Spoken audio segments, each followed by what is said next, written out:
تاني ولا بفتني هاسوفتني دينس أبارتني كيك اللي نياتني نيرام فتن جه كناني صبري قولي بودا نيامون كل اللي تما جايباتي هدو غلطو ما هدو ديما وانين توري تكو دبينا رجرا كله سجا كوبي سدي توري كوبي سدي سنرتي هاسه وغان غلوم أحمد مو روما كيس تايه هو جبرا تين ترسيسه إجي أكو مدينة دبا نمتة تكمل جرتيه تو جدين هانتي يدو خاي ديم نجرا يور يدرون فتلة حمل مجاتي كسر ناقمدا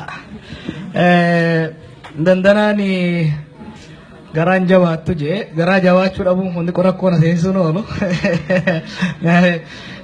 Fase ni malu ma berkan kana de dewi un anjet. Nani laki elfana shuma la rudem tami we ummata fi anjet elfana shuma beiti sinna no kanarra. Kasitti laki bar beiti tum bare du jetin sura iterge. Samboda wayane ni ichiti waitin. इंतला कवा यानी बर्गन रा यानी के फोटो अगर तेरे फेसबुक रहती समाज ने गरा यानी के मिचो वाकशुम था जो हर जानी फोटो मत तसनी गंदा हो डके से ढंगाम बिखते रहते तेरे कारी उम्मन ने बगैर किसी के जानी दुआई ना गोरा नित्ती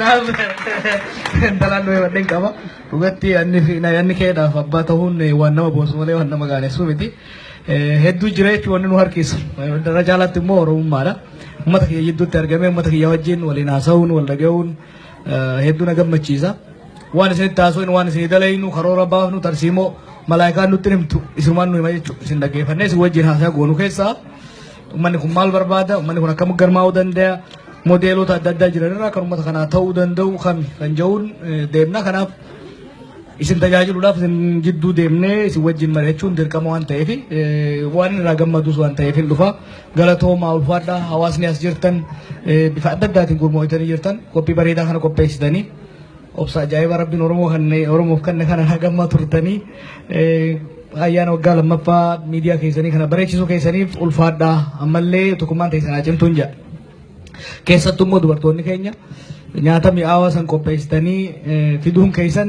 walgahii tananii milkeessa. Nu turree hoggaa dhufne sanitti osoo nyaanni jiraachuu baate uummanni kun takka wal nyaata takka dhiisee asii ya'a. Kanaaf nyaata saniin walitti qabdanii nu tursiiftanii. Naafi Maammadis hoggaa karaa osoo rafin bullee ganamas jara faranjii tokkotti haasofnee achi as dhufnu beektaa garaan nu belbelu ture. Osoo nyaanni keessa jiraachuu baate innillee kaameraa cufee kutaa anillee promootaniin garraafa ture. Kanaaf dubartoonni keenya hedduun ulfaadhaa ammallee nu jabaadhaa galatoomaan jaa of course daa'imman keenya muuziqaadha. Akkuma haasa'inni takkaahuu akaaffiin deemsha malee hin taanetti walgahiin Oromootis yoo daa'imman keessaa wacanii nama jeequu baatan hamilee namaan kennu. Maaliif isaan wacuun isaan booyuun isaan wal korrootuun isaan meeshaa caccabsuun qabsoon tun maal akka taate nu yaadachiifti jechuudha. Qabsoo Oromoodhaa waggaa goonu manni cunqurfame kamiyyuu waggaa qabsaa'u an mataa kiyyaa bilisoomeetiin ittiin bashannanaa bilisummaa sana irraa argadhaa misooma sana irraa argadhaa jee abdateeti miti. Roorroo nuti keessa dabarree hiyyummaa nuti keessa dabarree rakkoo nuti keessa dabarree ijoolleen teenya daa'imman teenya nurraa dhaaluun qaban yaada jedhuun jechuudha. Kanaaf yeroo ijoolleen nu keessa jirtu wal loluunis wal korrootuunis ni hafti nu jidduutti maaliif eenyuuf akka qabsoonu hireen ijoollee kanaa maal akka ta'e waan nu yaadachiisuuf ijoolleen nuuf iddanii dhufu keessaniif haawwan keenya ammallee irra deebee naa galatoomaan isiniin jaa. Haaseen irra jaalatti haasa'amee jira. Haala uummanni keenya baatilee muraasa dabran kana keessa ture. Namuu wajjumaan argaa turre uummanni keenya waan hedduudha gonfatee injifannoo gurguddaadha gonfate. Kana keessaa tokkummaa yeroo hedduu uummanni keenya qabsaa'onni keenya abboonni keenya irratti carraaqaa turan itti hurgaa turan itti wareegamaa turan bikkaan ga'e waggaaf duuba deebinee ilaallu amma namuu odaa kana fuudhee nu bikkoondatti laxxafee nu darara dhaga'a. Uummanni keenya waggoota 50 dura Oromoon hin turre. Odaallee naannootti akka mallattoo ture malee akka mallattoo sabummaa ta'u yeroo itti hanqate ture jechuudha. Hayilamaariyaam Gammadaatii fi Maammoo Mazammira ajjeefamuu wareegamuu ni beektan. Wanni guddaan isaan ittiin wareegaman waan lama. Tokko yeroo Maccaatu lama ijaaramu irratti asxaan uummata Oromoodhaa odaa ta'uu deebisanii uummata barsiisuudhaan waan lafa kaa'aniif mallattoon saba tokkoo as bahee mul'achuun waan xiqqaa miti. Lammaffaa wixinee seenaa Oromoodhaa jedhu waan lafa kaa'aniif odaa laaftuu namni lallaalu kana waan kaaniif ilmaan qaqqaaliin law school keessa top tu'an itti wareegaman jechuudha. Kanaaf uummanni keenya abbootiin keenya bu'uureessitoonni qabsoo tanaatii fi qabsaa'onni waggoota 50 kana tarree galanii lubbuu isaanii qaalii kannan tokkummaa Oromoo tanaa ni hawwan hedduu irra carraaqan. Barana wanni adda godhu tokkummaan Oromoo isaan irra carraaqanii baroota 20 kana keessatti faa laafina qabsoota irraa kan ka'een keessaa fi alaanis tokkummaa keenya irratti mamiif shakkiin uumamaa turte akka uummata keenya keessaa baatu diinilleen akka abdii kutatu jallaan keenyas takka akka diriiru takka akkuma jallatee cabee diinatti akka galu karaa bane jechuudha. Kunis maali uummanni keenya tokkummaa tan nuhoo wallisu qofa osoo hin taane tokkummaa tan walgahii irratti ittiin dhaadatanii mana galanii diigan osoo hin taane ummata tokkummaadhaan qabsaa'u ummata dantaa fi sirri beeku saba tokko ta'uu qofa osoo hin ta'in dantaa waloota irratti akka nam tokkootitti akka sibiila tokkootitti waliin socho'uu danda'u ta'uu mirkaneessa jechuudha. Kun injifannoo guddaa irraa arganne keessaa san qofaa miti. Uummanni keenya gootummaan isaa shakkiin hin jiru. Haa taatu immoo uummanni keenya akka alagaadhaa qabsaa'u kanatti akka walirra qabsaa'u kanatti waliif ni qabsaa'aa waliif ni onnataa wal ni abdataa gaafiin jettu jajjabdu turte jechuudha.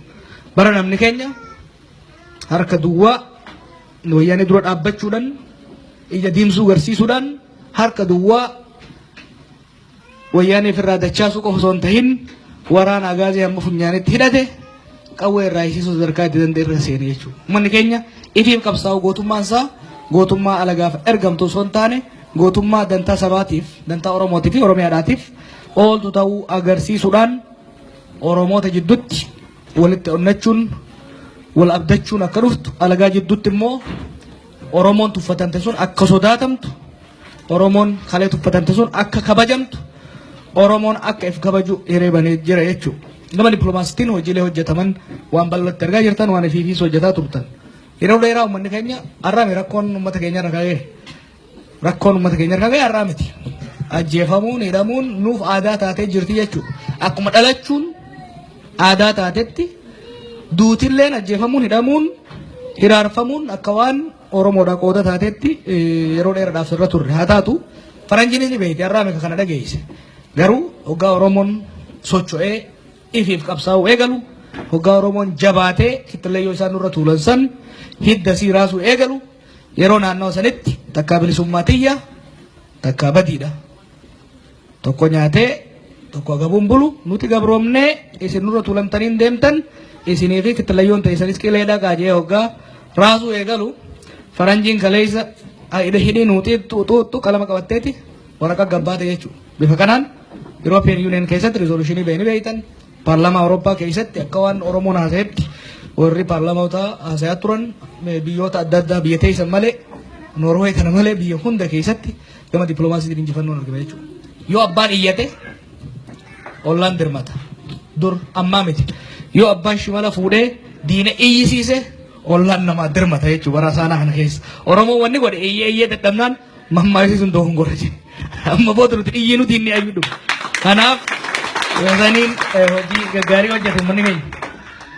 Egaa injifannoolee gurguddoo amma tarreessine kana bilaashitti hin dhufne lafatti hin dhufne jechuudha. Wareegama qaqqaaleetti kaffalame. Ilmaan Oromoo yoo xiqqaate 500 tahantu rasaasa diinaatiin wareegame. Nama 2,500 oltu itti madaahee qaamaa itti hir'atee diini isaa jigee hedduun isaa hangammaas hospitaala jira.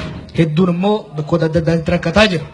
Yoo xiqqaate nam 1,180 olitu mana hidhaa keessa seenee jechuudha. Kana amma dura hidhaa wajjin hoggaa dabaltan nam 200 olitu walitti hidhamuudhaan mudate. Manneen hidhaa guutanii irraan jiganii magaazinoonni bunaa kabiraa dhiisiti mooraan horii hundi akka mana hidhaatti itti fayyadamanii haalli ittiin deemantu jechuudha.